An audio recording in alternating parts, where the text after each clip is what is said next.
सब भाइयों को राम राम प्रेम बरा राम। तो हमें राजा युधिष्ठिर राजा विराट री नगरी में प्रवेश करे और विराट राजा अपने राज में विराजमान है और ब्राह्मण वेश में युधिष्ठिर राजा विराट ने जाए नमस्कार करे। तो राजा विराट ने जाए ब्राह्मण वेश में फांस एक खेलन वाला लकड़ी रा चौसर हाथ में जान कहा, हे राजा, मैं ब्राह्मण हूँ और मेरा सर्व नष्ट हो गया है।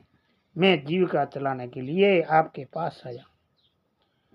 तो राजा विराट ने पूछा, आप कौन हो, कहाँ से आए हो और क्या आप काम करते हो? तो ये आपका क्या नाम है और क्या आपकी गोत्र है? मेरा कंक नाम है और व्यास गोत्र है। मैं राजा युधिष्ठिर का ऋषि कंक ऋषि था और राजा युधिष्ठिर का सलाहकार था, मित्र था। और राजा युधिष्ठिर वनों चले गए और मेरे को कहा, कहाँ भी आपको जीविका चलाना कठिन हो तो राजा विराट के चले जाना। तो राजा विराट ने कहा, आप युधिष्ठिर का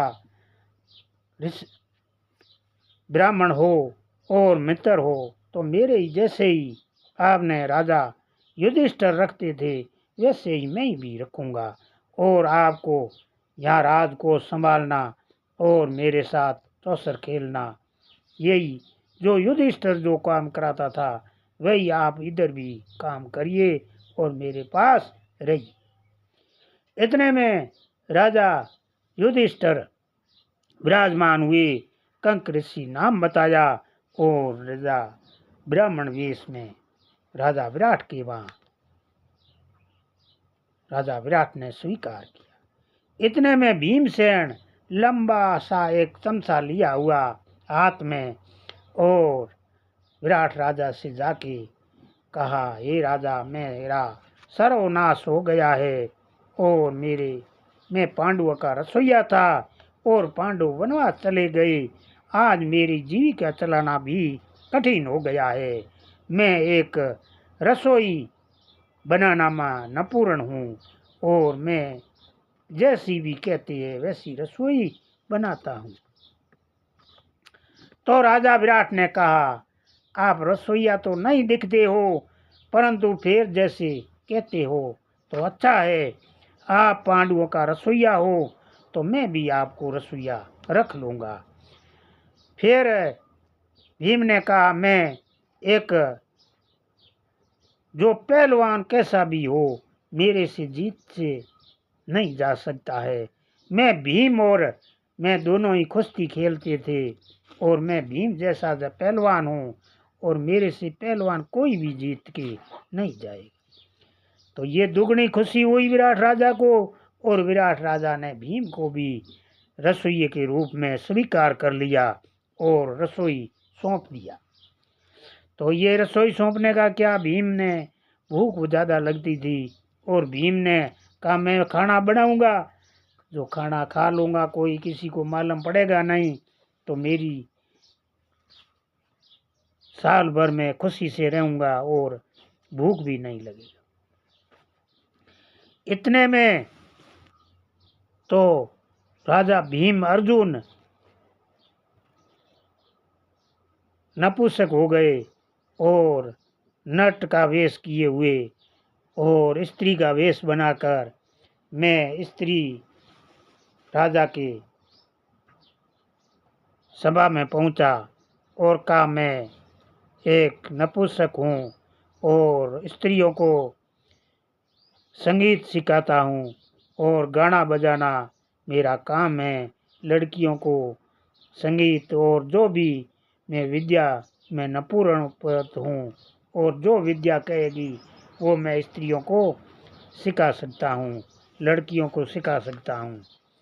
मैं वह पांडवों के और अर्जुन के साथ में रहता था और अर्जुन का रथ भी चलाता था, सारथी भी था।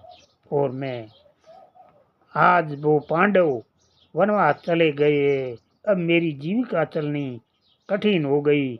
इसलिए मैं मेरे को जाते टाइम पांडवों ने कहा, अर्जुन ने कहा, युधिष्ठिर ने कहा, आपकी जीविका कठिन हो जाए तो राजा विराट के चला जाना।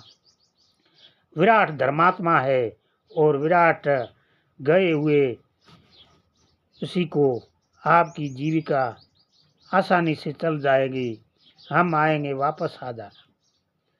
तो विराट ने अर्जुन को भी रख लिया और वहाँ अपनी एक लड़की थी, उसका नाम उत्तरा था, और उसको उत्तरा ने अर्जुन को सौंप दिया और इसको सिखाइए और इसको सब कुछ सिखाइए। इतने में वहाँ सहदेव आया और कहा, मैं गायों का गाल हूँ और पांडवों के गऊओं को चराता था, कोई भी गऊओं को रोग हो मैं वो रोग निकाल देता हूँ, मैं मंत्र जानता हूँ। जो आज गाय 4 शेर दूध देती है तो मैं गायों का गाल बनूंगा, वो 10 शेर दूध देंगी। जो आज आपके पास में हो गऊ है तो 1 साल से 500 गऊँ होगी। तो सहदेव को भी रख लिया। जितने में नकुल आया और नकुल ने कहा, मैं घोड़ों का सवार हूँ और पांडवों को एक घोड़ों का मैं देखभाल करता था और पांडव वनवास चले गए, अब मेरी जीविका चलनी मुश्किल हो गई, इसलिए जाते टाइम पांडवों ने कहा था कि आपकी जीविका मुश्किल हो जाए तो राजा विराट के चला जाना। मेरी बात पे विश्वास नहीं है तो ये कंक ऋषि बैठा राजा युधिष्ठिर का, इसी को पूछ लो, मैं सत्य कहता हूँ। तो कंक ऋषि ने कहा, ये बिल्कुल सत्य कह रहा है, ये पांडवों के गऊओं का गाल था।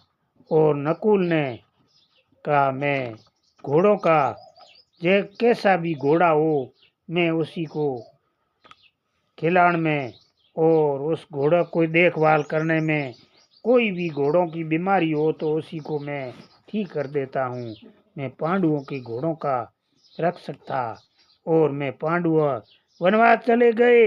इस टाइम में पांडवों ने जाते टाइम मेरे को कहा, आपको कहाँ भी रोजगार न मिले तो राजा विराट के चला जाना, विराट राजा धर्मात्मा राजा है, आपको वहाँ रख लेगा और आपकी जीविका चलेगी। और बाद में 13 साल व्यतीत हो जाने पर हम वापस चले आएंगे। जब वापस चला आना, सब 5 भाई विराट के रह गए। इतने में द्रौपदी ने राजमहल के पास में घूमती हुई राजा विराट की रानी ने देखा, एक रूपवंती स्त्री यहाँ राज पास में घूम रही है। तो रानी ने बुलाई, दासियों को भेजी, ये कौन है, इंद्र की कोई पुरी है क्या, कोई देवी है, कौन है यहाँ घूम रही है। तो उसने कहा, मैं वहाँ पांडु द्रौपदी की दासी हूँ और द्रौपदी वन को चली गई और जहाँ उधर उधर मैं मेरी जीविका के लिए घूम रही हूँ। तो द्रौपदी ने जाती टाइम कहा कि आपको कहाँ पे रोजगार नहीं मिले तो राजा विराट के वहाँ, राजा विराट की रानी वहाँ चला जाना और वहाँ जीविका चलाना, जितने में हम 13 साल वनवास भोग कर वापस चले आएंगे, जब वापस आ जाना।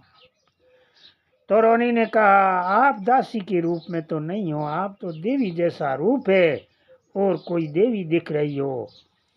जब द्रौपदी ने कहा, मैं सच कह रही हूँ, तो रानी ने कहा, हमारा राजा आप पर मोहित हो जाएगा। क्या देखिए रानी जी, ऐसा नहीं होगा, मेरे जो पति है वो दक्ष रूप में अत्र इस दृश्य रहते हैं और मेरे पास पति है, वो मेरी गलत दृष्टि मेरे अंदर ऊपर डालेंगे तो उसी को मार डालेगा। मैं पहले ही कह रही हूँ, मेरे 5 पति मेरी रक्षा करते हैं और मेरे सामने कोई भी झाँक नहीं सकता है। मैं कोई किसी की सेज नहीं सजाऊंगी, मैं झूठन नहीं मांजूंगी और कोई काम बढ़ाओगे वही कर लूँगी, ये मैं काम नहीं करूँगी। मैं एक तो किसी की सेज नहीं संभालूंगी, एक मैं झूठ नहीं मांजूंगी। और कुदृष्टि मेरे ऊपर डालेगा तो 5 पति है वो मेरे दृश्य रहते हैं और उसी को उस रात ही खत्म कर देगा।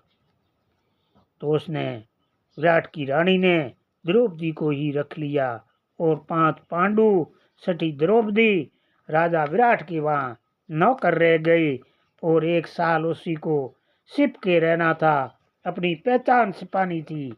तो अच्छी तरह माँ देवी ने वरदान दिया था, कोई भी आपको पहचान नहीं सकेगा, साल आप व्यतीत आराम से कर लोगे।